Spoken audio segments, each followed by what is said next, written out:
Now, this is hypothetical. I have not confirmed these numbers with anyone, just to illustrate how these particular contracts work. And I think that it's costing the investor 2% per year for a 4.5% expected long-term return. That is rate of return management using packaged products, the processed food of the investment management industry.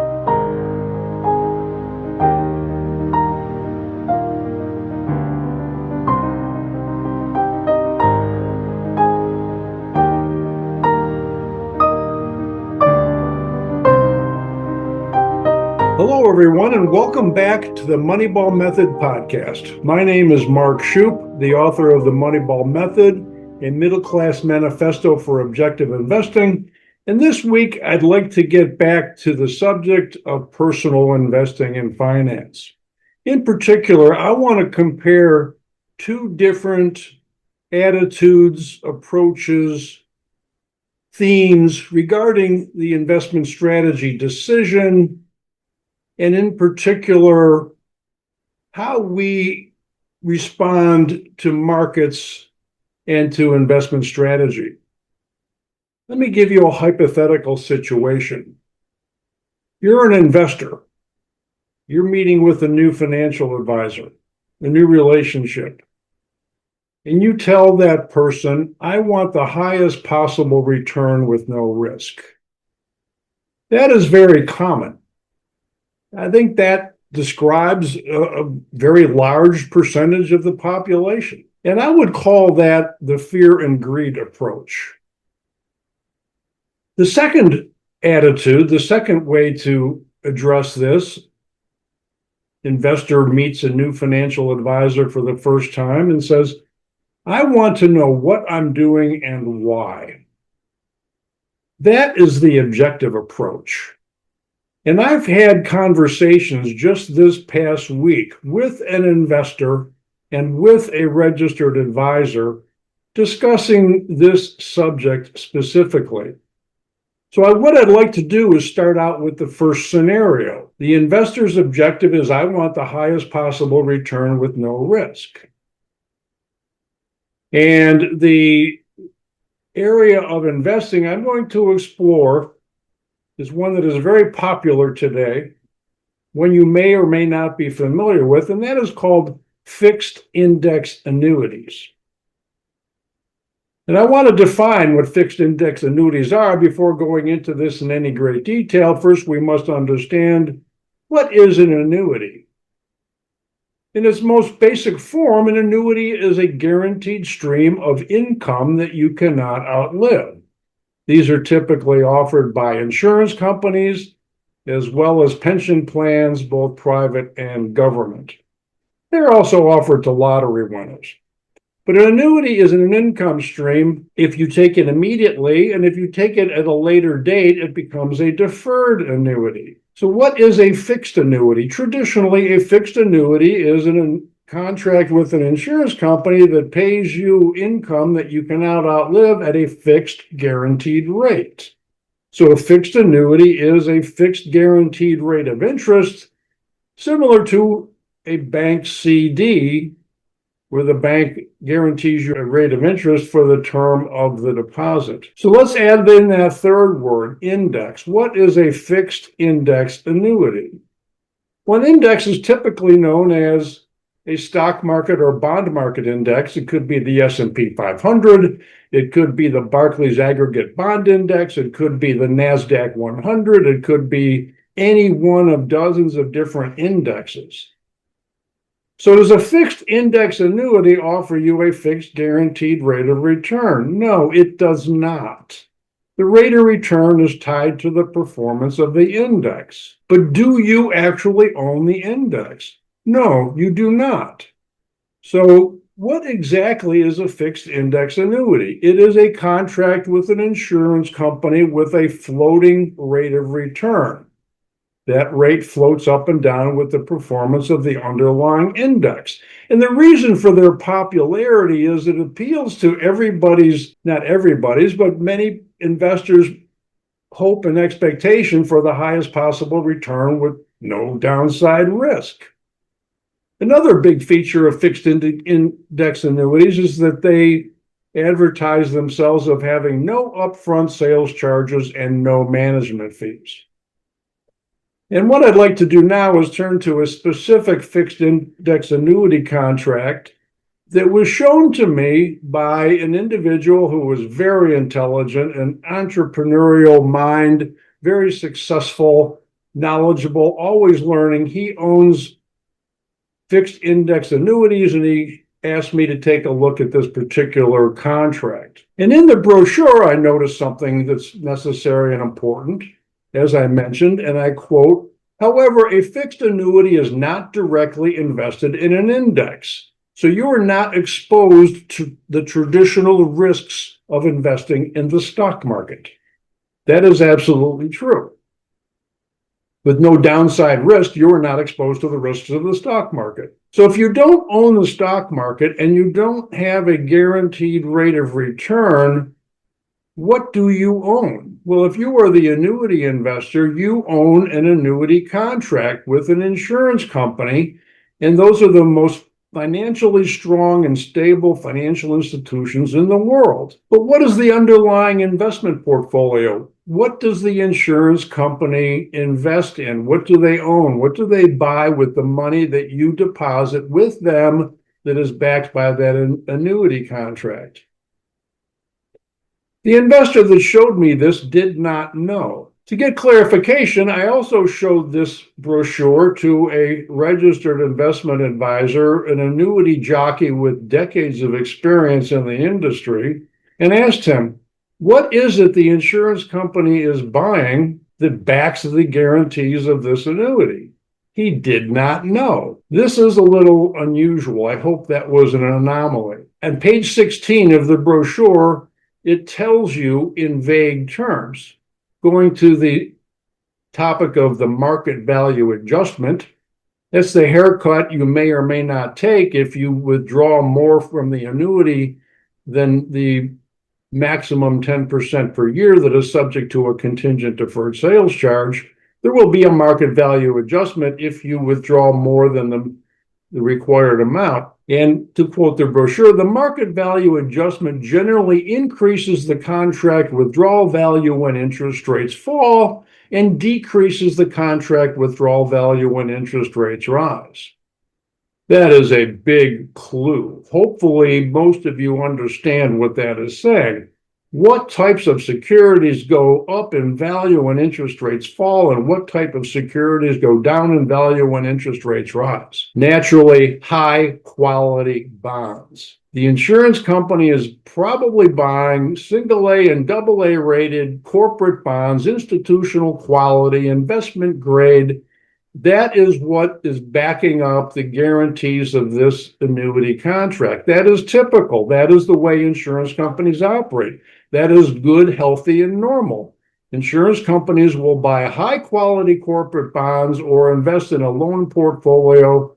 That is what they do. They are financial intermediaries just like banks. So this investor, the money they deposited with their insurance company, is invested in a corporate bond portfolio. So let's move along here. They own corporate bonds, but they are promised a floating rate of return based on the S&P 500, the stock market. What is the average return of the U.S. stock market over the last many decades, maybe the last century, the last 100 years?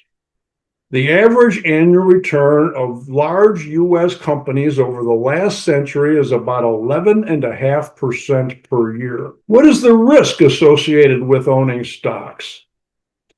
The standard measure for measuring risk on a quantitative basis is known as standard deviation. It's a fairly complicated statistical formula, but the standard deviation of the U.S. stock market over the last many decades is 18.5%, meaning the range of returns has been, the high and low is 18.5% from the median. Let me put it that way. But what about double A rated corporate bonds? What is the average yield on those? Well, over the last 4 or 5 years, the average yield on corporate bonds, double A rated, is 5% per year. So how is it that the insurance company is guaranteeing you will not lose any money, even if the stock market loses money, but you will get a return based on the performance of the stock market, when in fact they don't own any securities that are in the stock market. What they do is they buy call options on the S&P 500. To keep this as simple as possible, they will buy an at-the-money call option on the S&P 500, and then they will sell a call, an out-of-the-money call, with a higher strike price to reduce the cost of the option position. And let's say, for example, to put on what's known as a bull debit spread using call option costs 1% per year. So if the insurance company is earning 5% per year on the investor's money, and they're spending 1% per year on options in order to provide the investor with a rate of return that is similar to the S&P 500, the net gross income to the insurance company is 4%. Now, this company offers a number of different strategies for the investor to pick from, and my friend chose 4 different strategies to diversify, so to speak.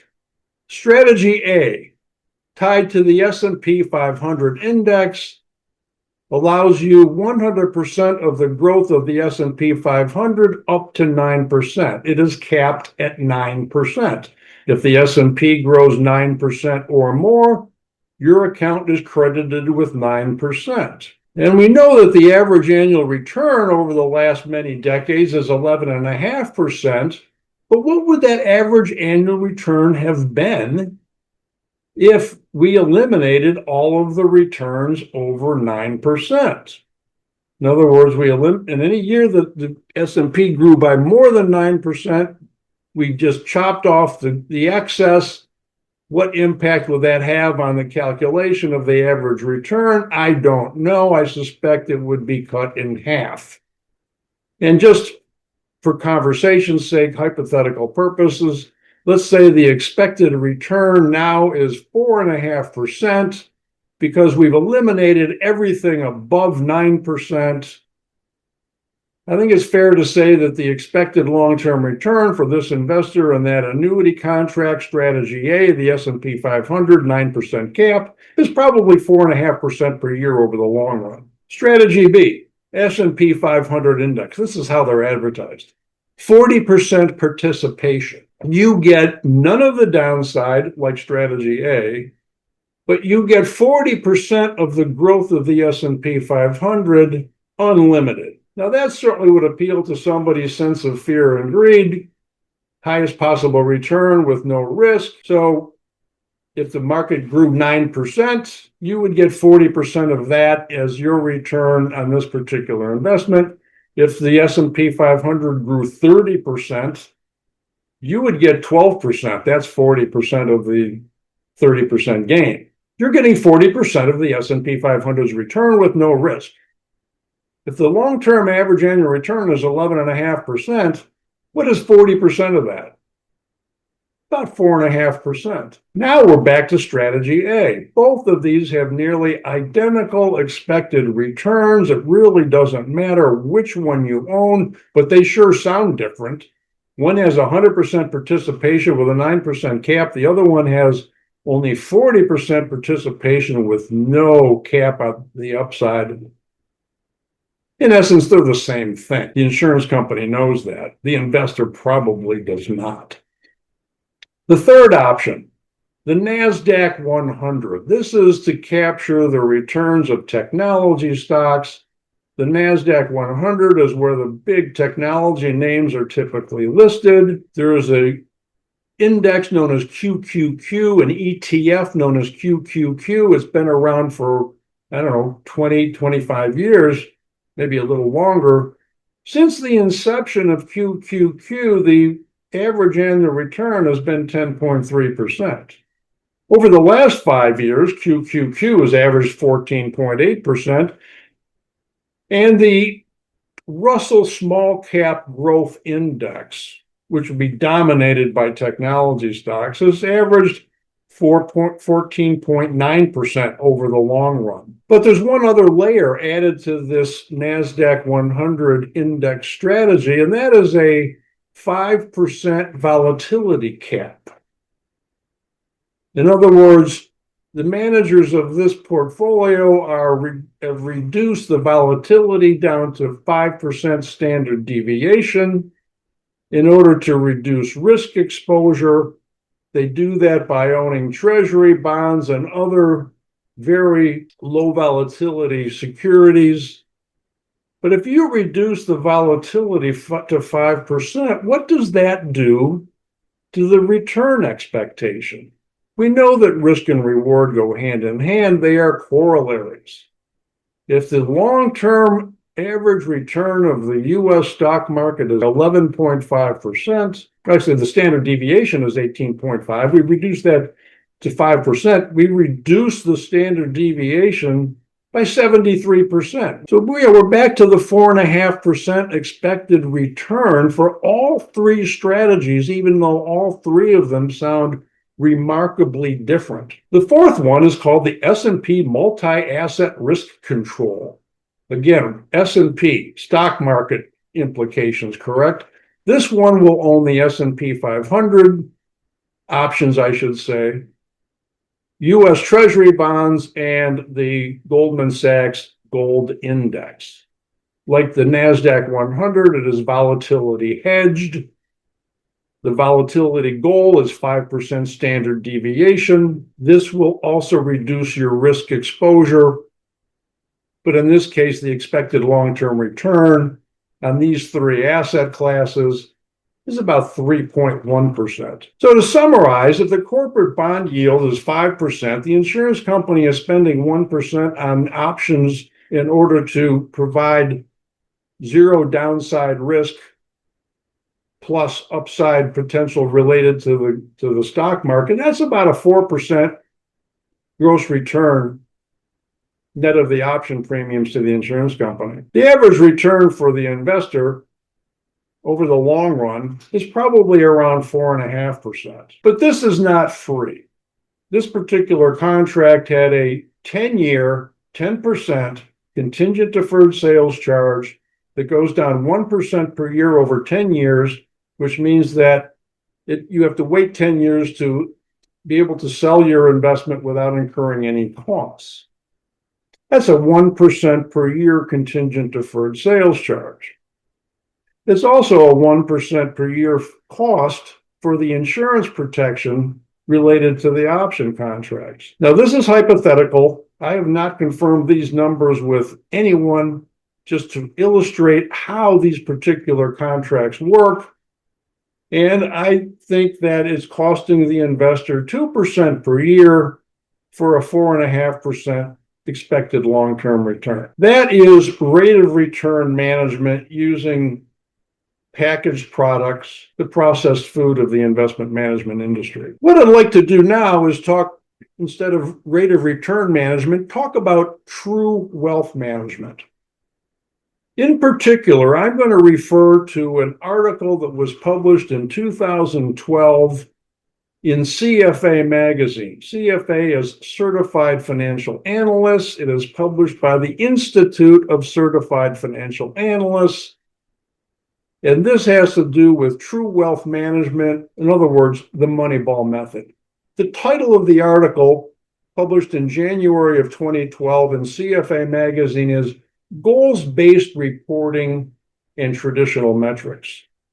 Quote number 1, the principal preoccupation of traditional performance reporting is calculating a portfolio's rate of return in either absolute or relative terms, with emphasis on relative comparisons.